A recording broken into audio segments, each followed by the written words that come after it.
Welcome to the 2012-2013 Intramural Sports season. My name is Ben Smith. I'm the coordinator of Intramural Sports here at Virginia Tech. Along with me today are the two Intramural Sports graduate assistants, Morgan Fradley and Jeff Feldhaus. As captains, it is your responsibility to share all the information presented in this video with your teammates. You can actually send them the YouTube link so they can view the video on their own time. Also, under each sport on our website is the captain's information sheet. Make sure you review this prior to season play. The Intramural Sports program follows a game time is forfeit time policy. This means that if you don't have the minimum number of players required to start your game at the assigned game time, you will not be able to play that game. We suggest that all captains inform their teammates to arrive no later than 15 minutes before game time to ensure your team will be able to play. What's going on, guys? It's 5:30. Game time's forfeit time. Unfortunately, Maroon, you guys don't have enough players, so that means Orange, you're going to get the win. We have the rest of our team. They're parking right now over there. You can see them walking. I mean, my guys want to play, so we can wait for them to show up. We can't do that. Unfortunately, if we hold back this game, it's going to hold back the rest of the games. So, Maroon, you're going to have to default. Orange, you're going to get the win. It won't count officially as a game, but you guys have the field. You can scrimmage, play around until the next game starts. Want to play? Yeah, we'll just play. As part of your team's registration fee, you paid a $20 forfeit bond. If your team plays all your regular season and playoff games without forfeiting, you will be able to request a full refund of this $20. Any team that has at least 50% of the required number of players on site at game time, but not the minimum required to start, will default that game. A default counts as a loss for that team and a win for the opposing team. During regular season, all teams are allowed one default without penalty. A second default during the regular season counts as a forfeit. A team with fewer players than required to default will forfeit their game at game time. Any team forfeiting during the regular season will have to pay a $20 forfeit bond reinstatement fee by 5 p.m. the second business day after the forfeit in order to stay in the league. For instance, a team forfeiting Monday night at 7:30 p.m. must pay the $20 forfeit bond reinstatement fee by 5 p.m. on Wednesday. This fee cannot be paid online, but must be paid in person in 142 McComas Hall. Any team that forfeits during the playoffs will be ineligible to receive a refund of their $20 forfeit bond. Any team that defaults during the playoffs will be eligible to receive only $10 of their $20 forfeit bond. Teams forfeiting or defaulting during the playoffs are eliminated from the playoffs, including the beginner playoff divisions. A team may call in a default no later than 3 p.m. on the day of their game by calling 540-231-8297. This will keep a team from having to show up to the game site with at least 50% of their team present, but will be treated as any other default. Again, the best thing you can do to ensure your team doesn't forfeit or default is tell them to be at the game site no later than 15 minutes before game time. Don't forget, game time is forfeit time! Once your team has arrived at the game site for your game, you and your teammates will need to check into the game with our intramural scorekeepers. These individuals are wearing bright green shirts, and there will be one station at each field of play. Your teammates can check into the game by presenting their Hokie passports to the scorekeeper and notifying him or her of your team name. No ID, no play. So make sure your teammates bring their Hokie passports. The scorekeeper will scan your teammates' Hokie passports and ask them if they agree to the assumption of risk. All intramural participants must agree to the assumption of risk before they will be allowed to participate. The assumption of risk can be found online for review at recsports.vt.edu/intramurals/policies. As captain, prior to the game ending, it is your responsibility to ask an intramural supervisor to see who has checked in for your roster that game. Intramural supervisors will be wearing navy blue polos or jackets. If you do not verify your roster prior to the end of the game, all of your team's players may not be successfully added to your roster and thus may be ineligible for future games. Again, The responsibility to verify your roster falls on you as the captain. The following individuals are eligible to participate in intramural sports: students who have paid their rec sports fee, faculty and staff, including employees with wage ID cards, CRC employees who have a Virginia Tech issued CRC ID, and individuals with a Virginia Tech issued campus ministry ID. When the scorekeeper checks your teammates into the game, our system will notify the scorekeeper immediately if an individual is not eligible. In those situations, a supervisor will be called to discuss the situation with both the individual and you as the captain. If you and the individual believe that he or she should be eligible, the supervisor can allow him or her to participate, but under the agreement that if that individual is not eligible, your team will forfeit the game and you will be required to pay the $20 forfeit bond reinstatement fee to continue in the league as per the previous discussed forfeit policy. Individuals are allowed to play for one single-sex team. Males cannot play on women's teams, and females cannot play on men's teams. Instead, we offer a co-rec division for many of our sports. Individuals are allowed to also play for one co-rec team. You cannot have more than a +1 ratio of male to female or female to male when playing in the co-rec division. So for intramural sports where co-rec is offered, all individuals are eligible to play for 2 total teams, one in the co-rec division and one in their appropriate single-sex division. Our check-in system will catch any player trying to play for more teams in a sport than allowed.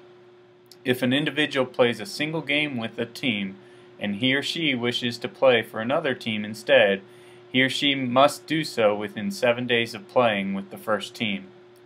The scorekeeper will ask the player if he or she wishes to delete him or herself from the first team roster prior to playing with the second team.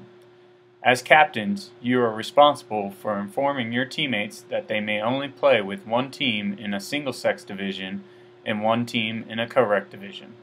Team rosters are updated on a daily basis and posted online under the schedule's results link for each sport. So you can check there to ensure your teammates have not played with another team. There are no restrictions on the size of your roster. There are restrictions on the number of varsity athletes and sport club athletes that you may have competing for your intramural team. Varsity athletes are only allowed to participate in intramural sports that are not their allied varsity sport. Intramural teams are only allowed to have a certain number of varsity athletes on their roster at any one time. For this sport, that number is: a former varsity athlete is any athlete who has not been listed on the athletics roster for a minimum of 1 semester. Please note that 2 summer sessions count as 1 semester. The title of former varsity athlete stays with an individual for 5 years after last being listed on the varsity team.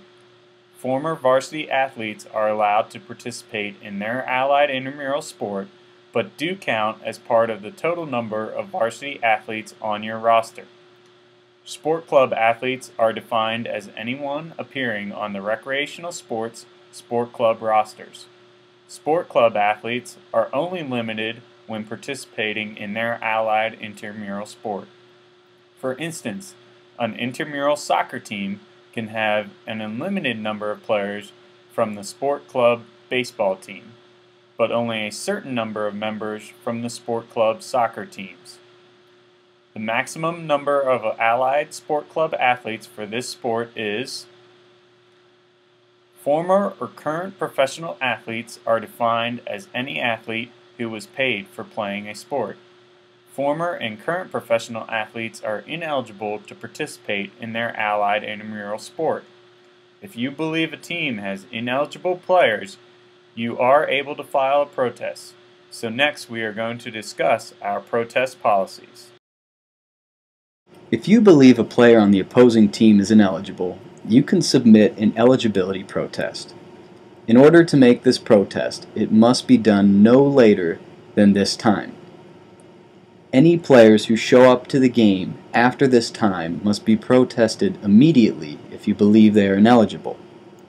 For all eligibility protests, we suggest you submit your protest as soon as possible. Once you have submitted your protest to the supervisor will discuss the situation with the opposing team captain. If the player in question is removed for the remainder of the game, no further action will be taken. If the opposing captain believes the player in question should be eligible, the supervisor will then record all pertinent game information and provide you with a protest form that you must fill out and submit along with the $10 protest fee by 12 noon the day after the game in 142 McComas Hall. The Intramural Sports Coordinator will then rule on the protest. If you are correct, you will receive your $10 back. If you are incorrect, you will lose your $10 fee. If during the game you believe the referees made a rule misapplication, you can protest that rule misapplication prior to the next live ball. Ask the referee to stop the game and notify him or her that you wish to protest a rule misapplication. The referee will then get the supervisor to come to the field to rule on your protest. After hearing your account of the rule misapplication, the supervisor will discuss the situation with all referees involved and then make a final ruling. If you still disagree with the ruling, you need to inform the supervisor that you wish to make a formal protest. The supervisor will then provide you with the formal protest form, as described previously, and you will have until 12 noon the day after the game to submit your protest form in 142 McComas Hall along with your $10 protest fee. Referee judgment, such as whether a ball was in or out of bounds, is not a rule misapplication and therefore not protestable. Again, if you are correct about your protest, you will receive your $10 back. If you are incorrect, you will lose the $10 protest fee. At Virginia Tech, we try to live by the principles of community, and part of that is our dedication to improving the sportsmanship of our participants. Our motto is play hard, play fair, respect the game. Prior to each game, the referees will ask one member from a team to read out loud the intramural sportsmanship statement. As the captain, you will be given the opportunity at the end of the game to rate the sportsmanship level of the team you are playing on a 1 to 5 scale. The officials, scorekeeper, and supervisor of the game will also rate each team's sportsmanship to get an overall average sportsmanship rating for each team. Here's some more detailed information concerning each level of the scale. During the regular season, your team must maintain at least a 3.0 sportsmanship average to advance to the playoffs. Once the playoffs begin, you will be required to maintain a 3.0 sportsmanship average every single game in order to continue to advance. In order to encourage good sportsmanship by individuals, we have developed the I Am Nice shirt. Our supervisors will give these shirts out to participants who display acts of exceptional sportsmanship. In order to encourage good sportsmanship by all teams, we have the weekly sportsmanship award sponsored by Domino's Pizza. All teams receiving a perfect 5.0 sportsmanship rating for their game will be put into a weekly drawing within each sport. We will pull one team from that drawing and the entire team will receive free Domino's Pizza. So remember, play hard, play fair, respect the game. If a player on your team gets ejected from any intramural event, they will be ineligible to use McComas Hall or participate in any intramural event until they have had a meeting with an intramural sports graduate assistant. After meeting with the graduate assistant, the ejected individual will be eligible to use McComas Hall again, but will be ineligible to participate in intramurals until serving any suspension handed out by the graduate assistant. There are no self-imposed punishments. Any player who participates without serving their suspension after being ejected will be considered an ineligible player and will cause your team to forfeit any and all games he or she participates in and be subject to the previously discussed forfeit policies. On the Thursday following the end of registration, teams that have been scheduled into the league will receive their regular season schedule. If the team is satisfied with its scheduled times, it does not have to do anything but show up to the game site 15 minutes before its scheduled game times. If a team needs to make a change to its schedule, be aware that we do not change individual games, but entire schedules. For example, if you are scheduled to play on Thursdays at 6:30 p.m., and your team has a conflict with the second Thursday game, we do not change just that game, but would change all of your game times. Teams needing to make a change have until 8 a.m. on Friday after receiving their schedule to submit the scheduled change request form located on the IM Sports Captain Scholar site. Teams will not be able to request a change after 8 a.m. on Friday and will be required to play as scheduled. Please note that we can only make a schedule change if we have requests from multiple teams within a division and if the requests of the teams can be matched. After regular season games are complete, all teams will be eligible to participate in the playoffs as long as they have not forfeited out of the league without paying the forfeit bond reinstatement fee, and as long as they have maintained the 3.0 average sportsmanship rating across all regular season games. Most intramural sports will have advanced and beginner playoff levels. The champion of the advanced playoffs will receive the current year's intramural champion t-shirt. The champion of the beginner playoffs will receive an intramural sports t-shirt. For 9-on-9 soccer, flag football, volleyball, 5-on-5 basketball, intertube water polo, and softball, we will also have an intermediate playoff level. In those sports, the champion of the intermediate playoff level will receive an intramural sports t-shirt, and the beginner level playoffs will be split into groups of 4 where teams will get the opportunity to play 2 games as long as they don't forfeit or default. In those sports, there are no t-shirts awarded for the beginner playoffs.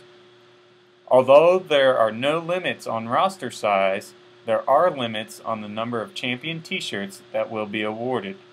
For this sport, that number is: teams will be placed into the playoff levels based on their record during the regular season. Teams will have an option of filling out a playoff conflict sheet prior to the scheduling of playoffs to notify the intramural sports program of days and times they have conflicts. On these conflict sheets, teams will also be able to request placement into the advanced or beginner level playoffs. Requests for the intermediate level playoffs will not be accepted. All requests for the advanced playoffs will be honored. All requests for the beginner playoffs may not be honored. Please note that we do not use your original conflicts submitted when registering the team. You must submit a playoff conflict sheet or be ready to play whenever scheduled. Playoff brackets will be updated every business day and posted online by 1 p.m. As playoffs progress, teams should be prepared to play back-to-back days, and possibly multiple games in a single night. No times will be given out over the phone, as all times will be available for viewing online. In situations where 2 teams are set to play in the playoffs, but a time cannot be found that fits both teams, teams may have to play during a time originally submitted as a conflict in order to advance in the playoffs. All Ultimate Frisbee games are played between teams of 7 players, with the minimum number of players to start being 6. All games will be 50 minutes in length, with no timeouts. Due to time constraints and field availability, regular season games may end in a tie, but once we reach the playoffs, all games will be played until there is a winner. Ultimate Frisbee is a self-officiated sport. The game will begin with a coin toss, and the winner will choose to receive the disc or which side of the field they would like to defend. The non-receiving team will then pull the disc to begin the game. A pull consists of one player on the pulling team throwing the disc to the opposing team. Both teams must be lined up on their goal lines until the pull is released. If the disc goes out of bounds or out of the back of the end zone, the receiving team will bring the disc back into play to the spot closest to where it went out of bounds. No player on the pulling team may touch the disc until the receiving team has touched it. Should the receiving team drop the initial pull, the pulling team will receive the disc. The objective of the game is for a team to capture the disc in the other team's end zone by throwing the disc up the field. Players may not run with the disc at any time. Once a disc is caught, players may move by pivoting around 1 foot before releasing the disc within 10 seconds. The thrower has 10 seconds to release the disc, and it is the defender's responsibility to count out an audible 10-second count. Should the throwing team commit any fouls, they will forfeit the disc. If the team with the disc is fouled, players will reset and play will continue. Anytime the disc touches the ground, either by a missed catch or being knocked to the ground by an opponent, the defending team will gain possession of the disc. In order to score a point, a player must catch the disc completely inside the opponent's end zone. After each score, teams may then substitute players if they choose to do so. Once substitutions are on the field, the team that just scored will pull the disc to the opposing team and play will resume. For co-rec games, a team shall have 3 players of one gender and 4 players of the other gender on the field at all times. There must be at least 3 males and 3 females in order to start the game. If a female is involved in the score, meaning she either caught or threw the disc, the score will result in 3 points. Otherwise, all co-rec scores are worth 2 points. In a men's or women's ultimate Frisbee game, if one team is leading by 4 scores with 2 minutes or less left in the game shall end due to mercy rule. In co-rec, if a team is up by 10 scores with 2 minutes or less in the game shall be terminated. During playoffs, if at the end of 50 minutes there is a tie, a 3-minute overtime period will be played, beginning with a coin toss. If after 3 minutes there is still a tie, a sudden death period shall be played. All Ultimate Frisbee games will be played at the South Recreation Area fields behind the tennis courts. Please make sure you park in designated spots only. All games must be played using an intramural disc. Teams are required to show up at the fields with their own jerseys. All teams are required to have a white jersey and a jersey of some other color, and all jerseys must be numbered from 0 to 99. T-shirts with marker numbers are fine, but taping is not allowed. Intramural Sports will not provide jerseys or pennies for checkout. Any team who does not have the required jerseys will be subject to forfeiture of the game. In the event where the home and visitor decide to wear the same color for the game, the home team must change to their other color. No metal cleats are allowed. All jewelry must be removed prior to play, with the only exception being medical alert bracelets, which must be shown to the intramural supervisor and then taped over. We do not provide tape or markers for numbering jerseys. In case of inclement weather, call 540-231-6060 to check the Intramural Sports Hotline. This hotline will be updated after 4 p.m. each day. In situations where games start on a night and inclement weather comes, the supervisor on duty will make all decisions concerning game status and will update the hotline if he or she has to cancel games. Games canceled due to inclement weather during the regular season will not be rescheduled. At the end of each game, the team captain will nominate one person from the other team as that team's MVP for the game.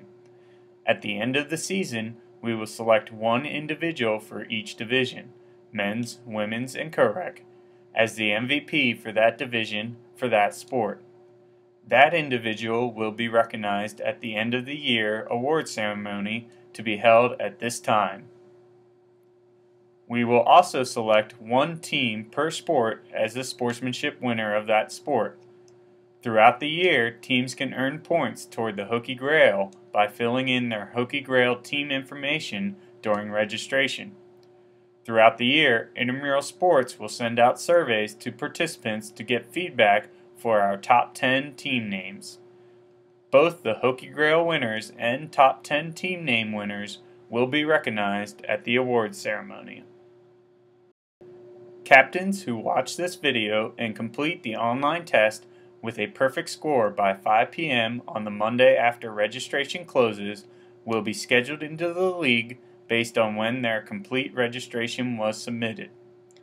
These teams will receive their schedule via email by 12 noon on the Thursday after registration closes. They will have until Friday at 8 a.m. to submit a schedule change request. Instructions will be outlined in the email containing the schedule on how to make that request. After Friday at 8 a.m., teams will not be able to request a schedule change. Any team whose captain does not watch the video and complete the online test with a perfect score by 5 p.m. on the Monday after registration closes will not be scheduled into the league and will be placed at the bottom of the waiting list. They will then have until Thursday at 12 noon to do one of two things.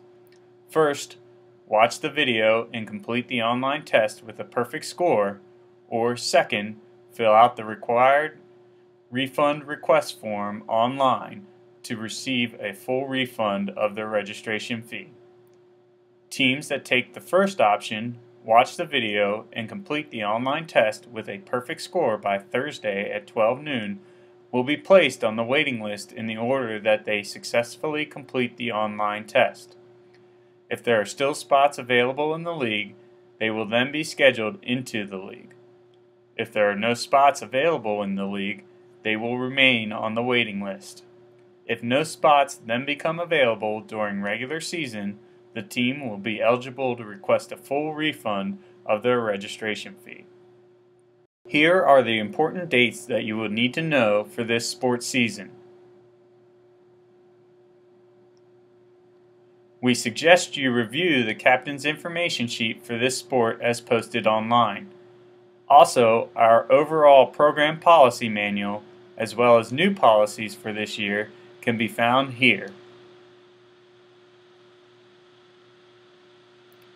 If you have any questions or problems, you can email us at imsports@vt.edu or call 540-231-8297 and ask for Ben, Jeff, or Morgan.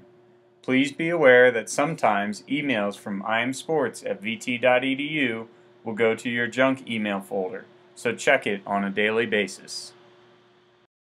Thank you. Have a great season, and don't forget, Play hard. Play fair. respect the game.